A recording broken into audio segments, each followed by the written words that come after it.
Welcome to Nexatunes Insights, the podcast for independent artists and labels who want to stay one step ahead in today's music business.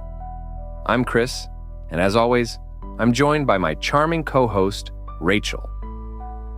Hi, Chris.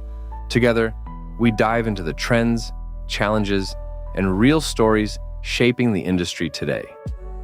Monthly listeners on Spotify, the metric that's driving artists crazy and potentially killing careers.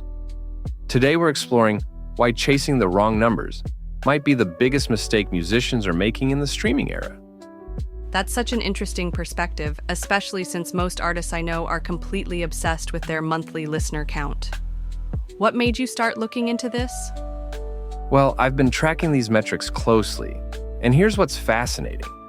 An artist with 50,000 monthly listeners might actually be doing worse than someone with just 2,000 listeners.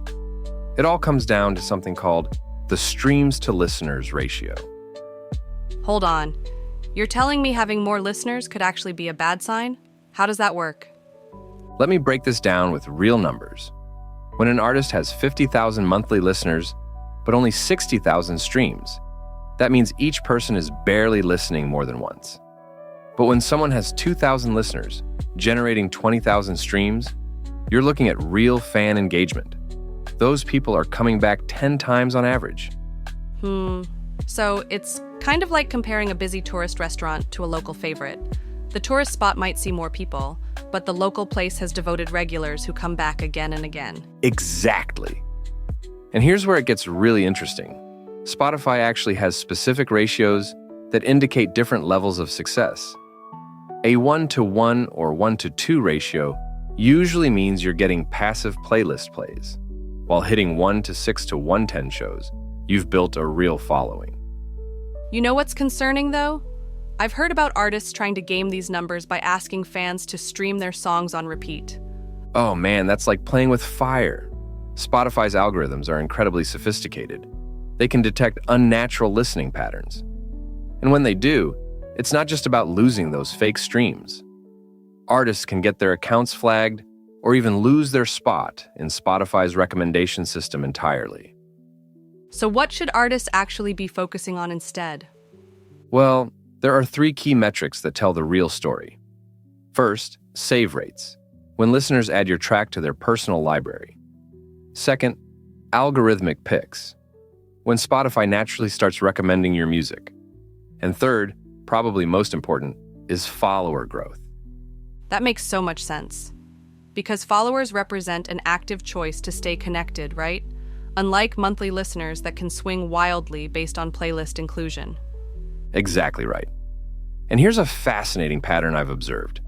When artists get added to major playlists, their monthly listeners might spike to 15,000 or more, but watch what happens after 4 weeks when they're removed from those playlists.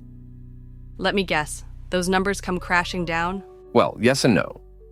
The monthly listeners drop, but something really interesting happens. The stream ratio often improves dramatically.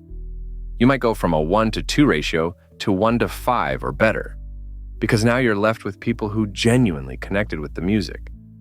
That's such a powerful illustration of the difference between temporary visibility and lasting impact. And here's another scenario that really drives this home. Sometimes artists maintain high monthly listeners through algorithmic plays, but their stream ratio stays stuck at 1-to-2.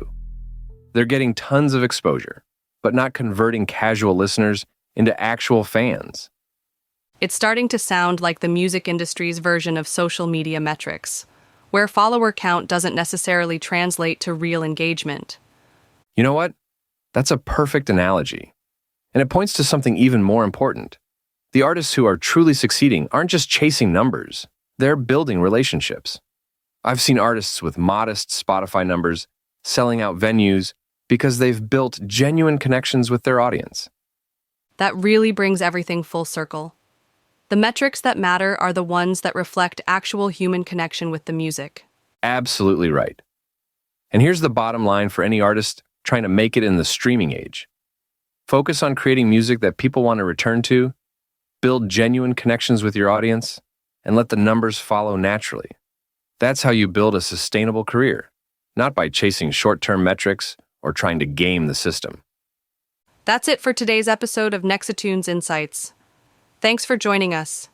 If you enjoyed this conversation, don't forget to subscribe and share it with your friends in the industry. You can find more insights, articles, and resources on blog.nexitunes.com. Until next time, stay creative, stay independent.